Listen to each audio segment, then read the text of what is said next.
जय हिंद जय साथियों, एक बार फिर से स्वागत करते हैं आपका अपने YouTube channel computer tricks by Ravi sir के अंदर।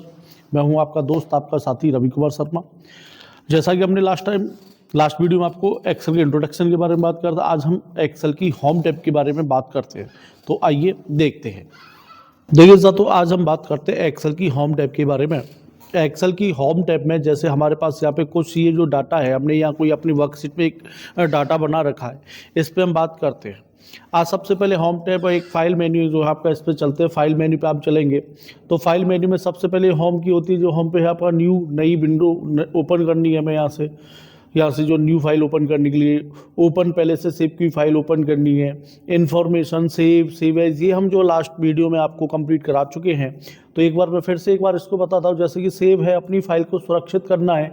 कहाँ सेव करना है? जैसे हमें दिस पीसी अपने डॉक्यूमेंट फोल्डर में अपनी फाइल को सेव करना है, तो यहाँ से डॉक्यूमेंट्स फोल्डर को सेलेक्ट कराएंगे और जिस नाम से हम अपनी फाइल को सेव करना है वो नेम यहाँ हम टाइप करा देंगे। जैसे कि हमें ये जो राज के नाम से फाइल सेव करनी है, तो यहाँ पे राज जैसे हम टाइप कराएंगे और यहाँ से सेव ऑप्शन पे आप क्लिक कराओगे, हमारी फाइल सेव हो जाएगी। और यहाँ पे देखो अपना टाइटल पे अपना उस फाइल का नेम शो कराएगा। यहाँ पे जो है ना, राज नाम से ये फाइल हमारी अभी सेव है। तो सबसे पहले जैसे हम देखते हैं, जैसे न्यू हमारी नई फाइल लेनी, कोई ब्लैंक डॉक्यूमेंट या कुछ ये फॉर्मेट ऑलरेडी पहले से बने हुए होते हैं, उन फॉर्मेट्स को लेना है। तो इन फॉर्मेट्स के बारे में हम थोड़े बाद में नेक्स्ट वीडियो में बात करेंगे। तो अभी जैसे हमें ब्लैंक शीट लेनी है, तो यहाँ से ब्लैंक वर्क पे आप क्लिक कर देंगे तो ब्लैंक शीट ओपन होके आ जाएगी। नेक्स्ट आएगा ओपन, पहले से सेव की फाइल को हमने जिस नाम से अपनी फाइल को सेव किया, जिस फोल्डर में किया, जैसे दिस डिवाइस यहाँ से किया, जिस नाम से हमने सेव किया वो यहाँ पे अपनी फाइल नेम में अपना नेम टाइप कराओगे और राज पे आप क्लिक करा के यहाँ से ओपन पे आप क्लिक करा देंगे, वो फाइल हमारी जो है ओपन होके आ जाती है। ठीक है ना। नेक्स्ट ऑप्शन है आपका इन्फॉर्मेशन। आपकी फाइल की क्या इन्फॉर्मेशन है, उसको यहाँ से फाइल का साइज क्या है, टाइटल क्या है, टैग क्या है, किस कैटेगरी की फाइल है आपकी, लास्ट मॉडिफाई कब किया था इस फाइल को, लास्ट क्रिएट कब किया था, लास्ट प्रिंट कब किया था, ये सारी डिटेल्स जो है इसकी इस डॉक्यूमेंट पे आपकी फाइल की शो कराता है। उसके बाद यहाँ से सेव अभी होता है, सेव कराता है। सेव एज होता है सेव की फाइल की डुप्लीकेट बनाने के लिए। प्रिंट फाइल को प्रिंट करना है, शेयर करना है, एक्सपोर्ट पीडीएफ वगैरह में फाइल को बनानी है, तो यहाँ एक्सपोर्ट पे आप क्लिक करेंगे, क्रिएट पीडीएफ पे आप क्लिक कराओगे। यहाँ से जैसे हमें डेस्कटॉप पे बनानी है, तो यहाँ डेस्कटॉप पे आप क्लिक कराओगे। यहाँ जिस नाम से हमें पीडीएफ बनानी है वो आप यहाँ से फाइल नेम में टाइप करा दोगे। जैसे राज वन के नाम से हमें ये फाइल को पीडीएफ करना है, यहाँ से स्टैंडर्ड साइज में करना है या मिनिमम साइज में करना है, वो जो ऐसा साइज आप चूज करोगे वो यहाँ से आप साइज चूज करके पब्लिश पे आप क्लिक करा देंगे। अपनी फाइल की जो पीडीएफ है वो बन के आ जाएगी। देखो ये आ गई हमारी फाइल की पीडीएफ बन के। यहाँ से अगर पीडीएफ हटाना चाहे आप डायरेक्ट क्लोज कर दीजिएगा, हम वापस अपने एक्सेल वाले विंडो पे आ जाते हैं। तो अब चलते हैं यहाँ से फाइल पे ही, यहाँ से क्लोज, अपनी फाइल को यहाँ से क्लोज करना है। ठीक है ना। अब हम बात करते हैं होम टैब की। होम टैब पे आ जाते हैं। जैसा कि हमने एमएस वर्ड की होम टैब पे काम किया था, सेम कुछ ऑप्शंस उसी प्रकार से है। सबसे पहले आपका यहाँ से cut, copy, paste, format, printer. सबसे पहला ऑप्शन आपका कट है। जैसे यहाँ से हमें कोई भी एक सेल से डेटा काट के किसी दूसरे सेल में रखना है या एक सीट से किसी दूसरी सीट पे लेके जाना है। मान लो मुझे यहाँ से ये जो इतना डाटा है इसको सेलेक्ट करके यहाँ से हटाना है, मुझे कट करना, तो यहाँ से एंटर कट पे क्लिक कराएंगे, यहाँ से जो कट हो जाएगा। और जैसे ही आप कट पे क्लिक कराएंगे तो यहाँ पे सिलेक्शन आ जाएगा। अब इसको जैसे जहाँ पहुँचाना है उस स्थान पर अपना कर्सर लगा के यहाँ से पेस्ट पे आप क्लिक करा देंगे। जैसे पेस्ट कराएंगे यहाँ पे जो हमारा आ जाता है, जो भी वहाँ से हटके जो है डाटा जो है। कॉपी करनी है, डुप्लीकेट करनी है, तो यहाँ से इसकी कॉपी कराइए और जहाँ पे भी पहुँचाना वहाँ कर्सर लगा के उसको पेस्ट करा दीजिए। अब देखो इसमें भी बहुत सारे ऑप्शन आते हैं। जब हम पेस्ट करते हैं तो पेस्ट में कई सारे ऑप्शन आते हैं। यहाँ से देखो ये आपका ये कहता पेस्ट, फॉर्मूला, यहाँ से number formatting, keep source formatting. Keep source formatting और नंबर फॉर्मेटिंग, जैसे आपने कोई number format, keep source formatting है जैसा है आपका वहाँ से उसी प्रकार से कराएगा। यहाँ से अगर किसी भी टेक्स्ट को आपको यहाँ से पिक्चर के रूप में कराना है तो यहाँ से, अब यहाँ से ये होता है keep source column width, column की बिड्थ के अकॉर्डिंग सेट करना है, यहाँ से ट्रांसपोज करना है। ठीक है ना। ट्रांसपोज वगैरह करना भी अभी आपको हम बताएंगे। तो अभी यहाँ से ये सारी चीज़ें धीमे धीमे अभी इनको करेंगे। जैसे कि हमने यहाँ पे कोई फॉर्मूला लगाया, मान लो मैंने यहाँ पे एक जो है कोई डाटा यहाँ से हमने सेट किया, इक्वल के नाम से मैंने यहाँ पे इक्वल रेंट बिटवीन नाम से मैंने एक फार्मूला टाइप किया। और मुझे यहाँ से रेंट बिटवीन जैसे आप टाइप करोगे या 45 से कॉमा देके 789 तक की वैल्यू कहीं पे भी फिल करनी है, ब्रैकेट बंद और एंटर कराएंगे। अब जैसे मैंने इस वैल्यू को यहाँ से फिल किया और एंटर कर दिया इसको और ड्रैग कराया। अब देखो मैं यहाँ पे कोई भी कहीं पे भी कोई भी चेंज कर, जैसे यहाँ से इसको मैंने इधर चेंज कर दिया और इधर मैंने यहाँ पे इसको इधर भी इसको चेंज कर दिया, ठीक है। इधर जैसे इसको सेलेक्ट करा के मैंने इधर ड्रैग करा दिया इसको जो है, ठीक है। अब जैसे मैंने इसका टोटल किया, मैंने यहाँ पे इसका जो है टोटल करा लिया। अब मैं यहाँ पे जैसे किसी वैल्यू में कर रहा हूँ तो यहाँ पे देखो टोटल में चेंज हो रहा है। अब अभी जैसे कि मैंने इस वैल्यू को यहाँ से लेके यहाँ इधर ड्रैग करा दिया, अब मैं यहाँ किसी भी वैल्यू में चेंज कर रहा हूँ तो देखो बाकी की सारी वैल्यू में चेंज हो रहा है, सारी वैल्यू चेंज हो रही है। तो इसके लिए क्या कि जैसे इसमें मैंने फॉर्मूला लगाया है, मैं इसको यहाँ से सेलेक्ट करा के कॉपी करा लेता हूँ। कॉपी कराने के बाद इसको वापस इसी पे जाके अपने पेस्ट वैल्यू करा देंगे।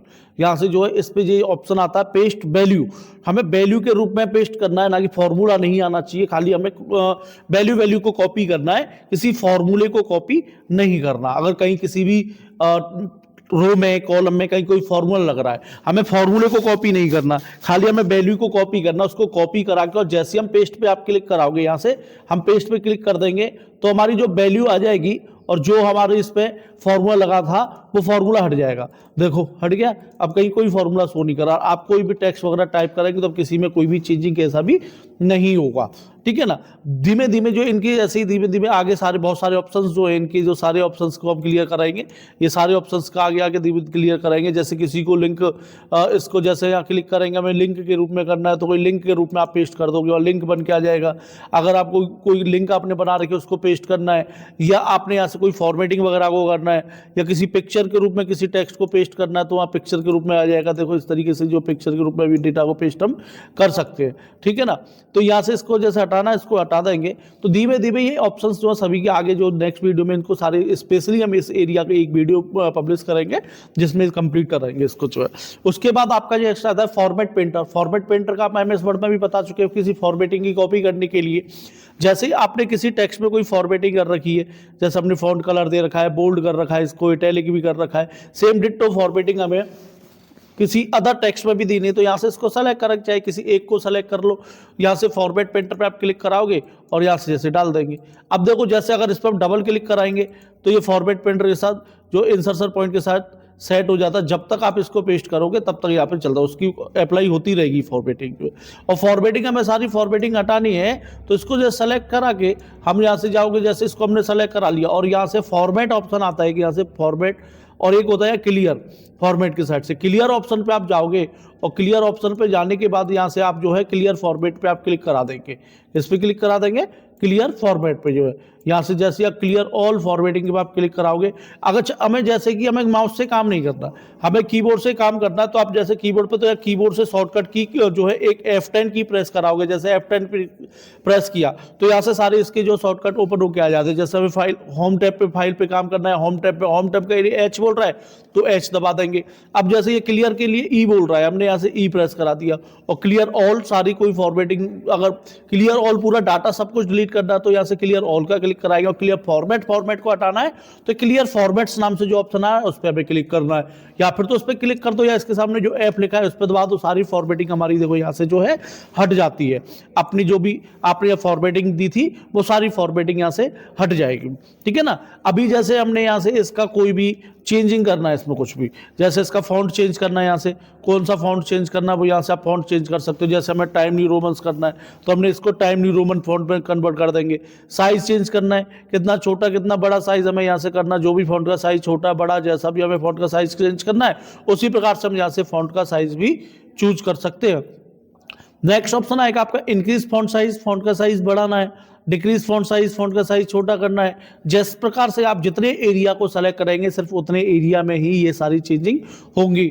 जैसे बोल्ड करना है, इटैलिक करना है, हल्का तिरछा करना है, अंडरलाइन देना, अंडरलाइन किस प्रकार से कौन सी देनी है, अंडरलाइन डबल अंडरलाइन देनी है या नहीं देना तो उस पर वापस क्लिक कर देंगे, हट जाएंगे। बॉर्डर सेट करना है, जैसे बॉटम बॉर्डर सेट करना है, टॉप का border, left border, all border. जैसे मैं ऑल बॉर्डर सेट करना चाहता हूँ तो ऑल बॉर्डर हमारे इस पर सीट पर जो भी जहाँ से हमने बनाया था उस पर पूरे पे बॉर्डर लग चुका है, ठीक है। है ना। इसको मैंने फिर से सेलेक्ट किया, यहाँ से पूरा जो है, और हमें बॉर्डर हटाना है इसका, तो यहाँ से बॉर्डर को हटाएंगे तो बॉर्डर पे वापस जाके उसको नो बॉर्डर पे आप क्लिक करा देंगे, यहाँ से बॉर्डर हट जाएगा। यहाँ से कोई भी आपको थीम कलर देना है, यहाँ से आप थीम कलर भी दे सकते हो, ठीक है ना। जैसे ही आप जाओगे इसमें से कोई भी थीम कलर, जैसे देखो हो रहा है, हटाना है इसको, वापस यहाँ से जाओगे आप नो कलर पे क्लिक करा दीजिए, जो भी हमें कलर हमें हटाना है। शॉर्टकट की यूज करेंगे F10 होम एच जो है, अब यहाँ से एच पे हम क्लिक कराएंगे। अब देखो यहाँ से नो फिल करना है तो एन दबा दीजिए, नो फिल हो जाएगा, ठीक है ना। जिस प्रकार से आप जैसे करना चाहोगे। अभी हमें जैसे मान लो शॉर्टकट की से ही आपका ये टेबल बॉर्डर हटाना है तो कीबोर्ड से F10 प्रेस कराओगे, एच प्रेस कराओगे। अब टेबल के लिए यहाँ पे जो है बी बोल रहा है, तो यहाँ से देखो इसको बी हम दबाएंगे। अब यहाँ से बॉर्डर को के लिए बोल रहा है, अब यहाँ से नो बॉर्डर के लिए एन बोल रहा है, तो हमने यहाँ से एन प्रेस करा देंगे, हट जाएगा। सेलेक्ट कराने के बाद देखो हमने सेलेक्ट नहीं किया, सेलेक्ट किया, F10 पे जाएंगे, एच दबाएंगे यहाँ से जो है, उसके बाद बी दबाएंगे, बी के बाद उसको एन दबा देंगे, देखो सारा बॉर्डर जो हमारा उससे हट जाएगा, ठीक है ना। वीडियो अच्छा लगा हो तो चैनल को लाइक एंड सब्सक्राइब जरूर कीजिएगा। ऑफलाइन कोचिंग लेने के लिए संपर्क नेशनल कंप्यूटर साक्षरता mission and Khatu Shyam library, Banke Bihari Dham colony, NH 19 for Mathura. मेरा कॉन्टैक्ट नंबर है 9627037143। जय हिंद, जय भारत।